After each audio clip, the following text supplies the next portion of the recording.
Hello fellow guitarists, Mike B here. We're going to check out another song where we can utilize those thumb chords and add a few color notes. This is going to be Hey Joe by Jimi Hendrix. So we're going to start this one up on C on the 8th fret with the thumb chord. Next one's going to be G, 3rd fret, thumb chord. Then we're going to go all the way up to D, 10th fret, and then A, 5th fret. And then we're down to our open E. So what we're going to do is try to add some cool color notes with our pinky onto these chords, these 5 chords. So I'll show you how long each chord lasts for first. We have 1, 2, 3, 4. 1, 2, 3, 4, 1.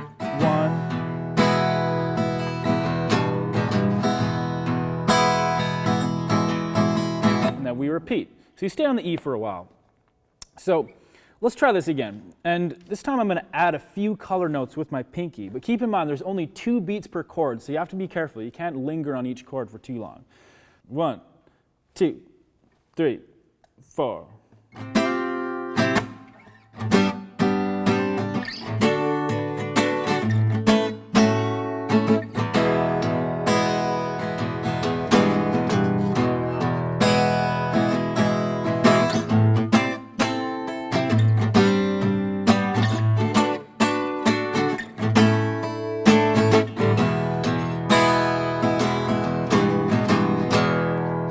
So try messing around with that 2 beats per chord. Another cool thing you do is you can do a little approach chords. You're always allowed to do approach chords on the guitar. Here's an approach chord. So you take the exact same chord shape, half step down or half step up, and move it into key. So I could do something like this.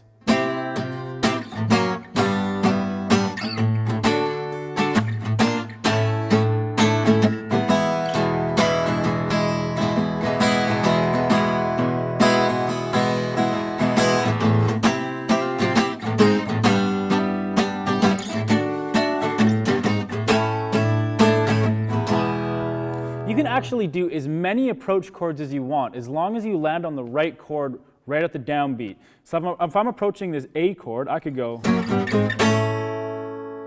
But because I landed on the A chord right on the downbeat, it'll sound cool. So I'm going to demonstrate that for you right now. 3, 4.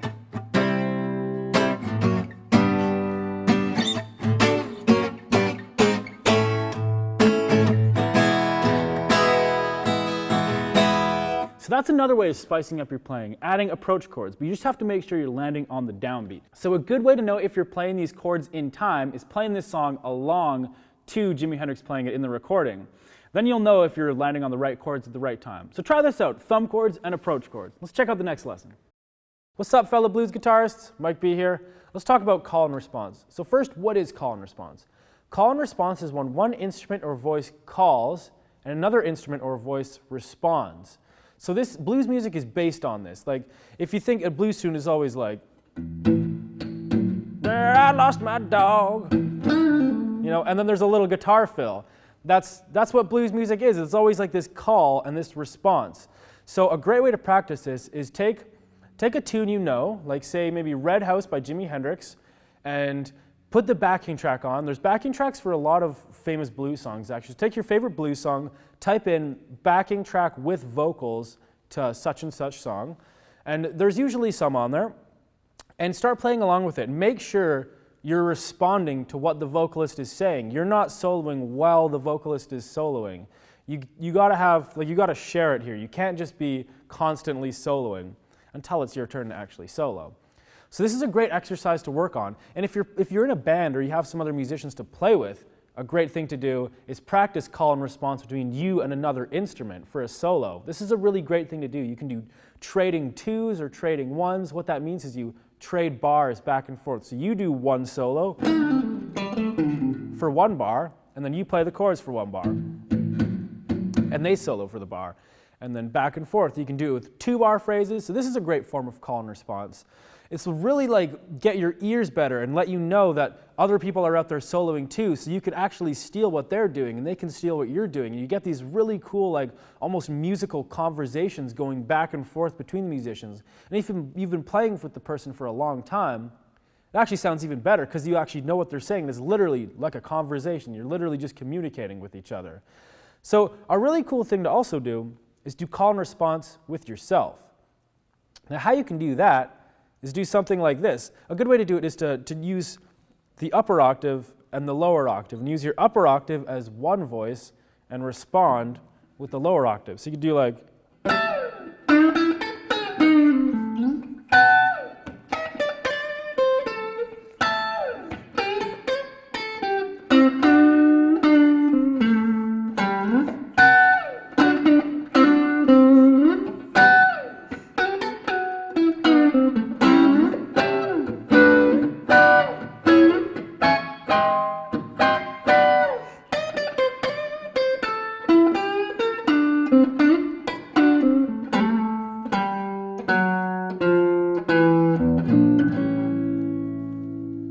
so that's a way of using call and response that I like to use a lot. Just using little chord shots up the octave and then answering with a riff in the lower octave. Or you can do the exact opposite.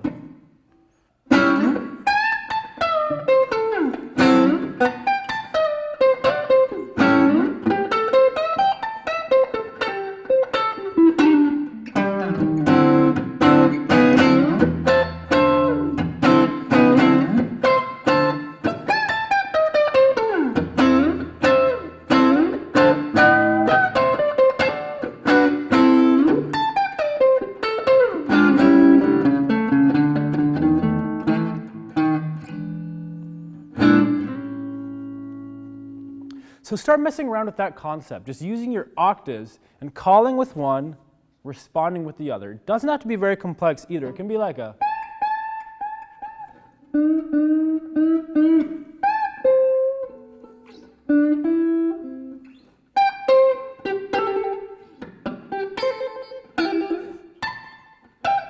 And try to keep them related somehow. Whether rhythmic or harmonic, try to keep them related so it sounds like you're having this little conversation with yourself. It's a great little exercise to do. So try to do that. Try to get that into your playing. Put on a backing track with vocals. Try to get that call and response with the vocals going, as well as putting on a backing track that's instrumental and trying to do all instrumental call and response with yourself. Okay, thanks a lot for watching. Let's check out the next concept. Hello, fellow guitarists. Mike B here. Now that we've covered all of our diatonic chords in the key of G major, let's check out the arpeggios. Now this applies a lot more to soloing because you can use arpeggios to solo and you can get really interesting lines using those arpeggios. So first, what an arpeggio is. An arpeggio is a broken chord. It's where you play each note in the chord by itself. So this is an example of arpeggios. If I have a regular G chord, if I play it like this, that's an example of arpeggios because I'm not doing this. I'm just playing one note at a time of the chord. Now here's another example of an arpeggio. If I play just the note by itself, so if I have... So that's just a G major arpeggio. So let's take a look at a G major 7 arpeggio.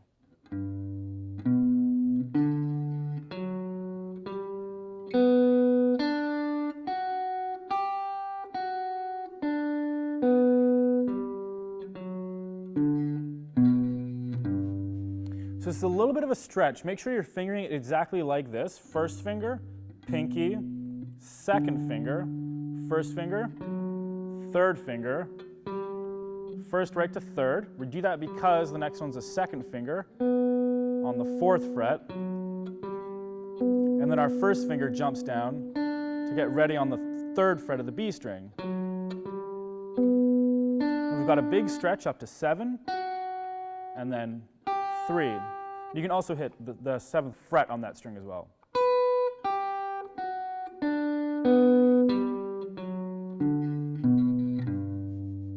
So that's our arpeggio for G major 7.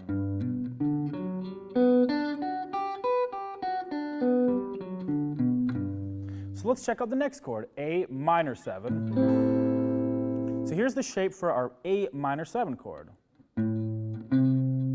First finger, then pinky. So let's do that much again. We have 8, 7th on the A string, 5th fret on the D string, 7th fret on the D string. Now we're on to the G string, just one note on the G string, just the 5th, and then we're up to 5th fret on the B string, 8th fret, and then the last string we're going to do the exact same shape.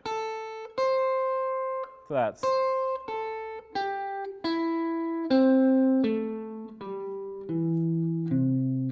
So let's do that again nice and slow.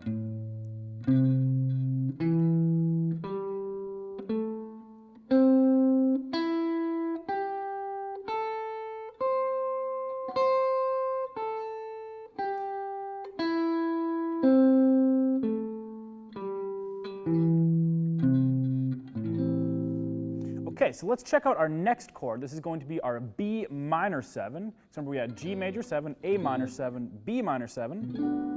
So this is actually going to be the exact same shape as our A minor 7 arpeggio, just 2 frets up.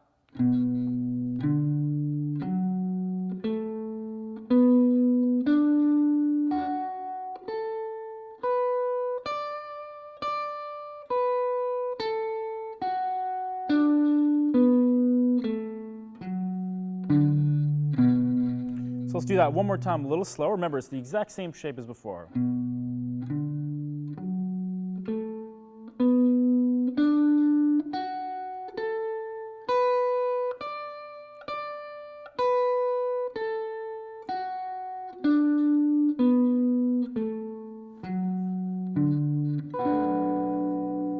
Okay, now we go to the 4th chord, which will be C major 7. So let's check out our C major 7 shape. This is going to be the exact same shape as the first one, the G major 7, but we're going to be all the way up on C. So we have 8, 12, next string, 10. Now we've got that tricky fingering again. We're going to go 9 first finger, 10 finger, and then we're up to 9. 8 to 12, and then repeat 8, 12.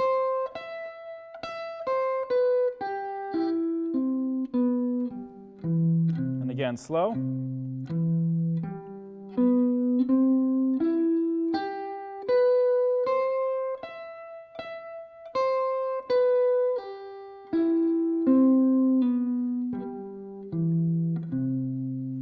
Okay, let's continue on to the 4th chord, our D dominant 7. So this shape's going to be a little different. We haven't seen this shape yet. We're going to go 10th fret, 14th fret, 12th fret, 10th fret, 12.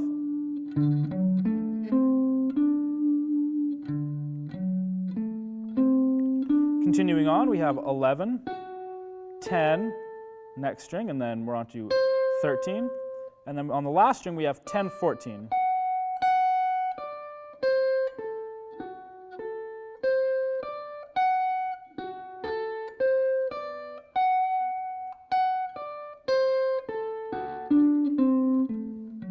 The whole thing again nice and slow.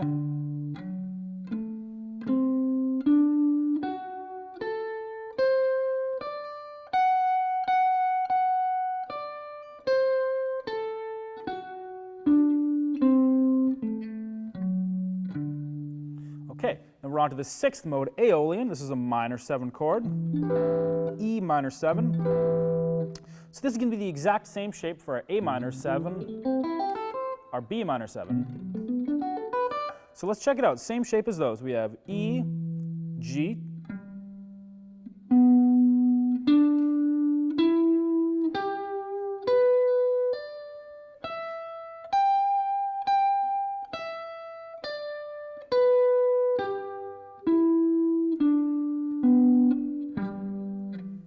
again a little slower.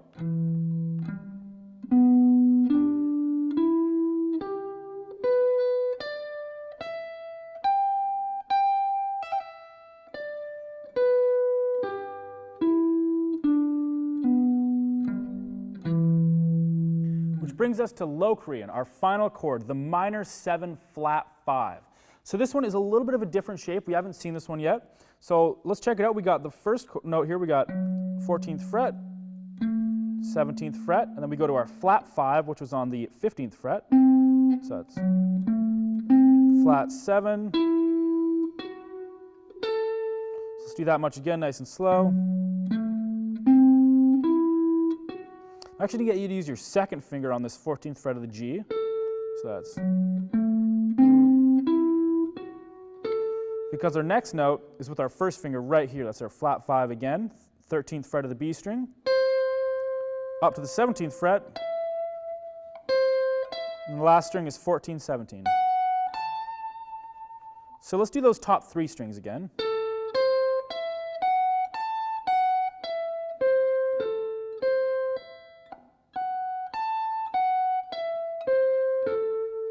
So let's do the whole thing again nice and slow.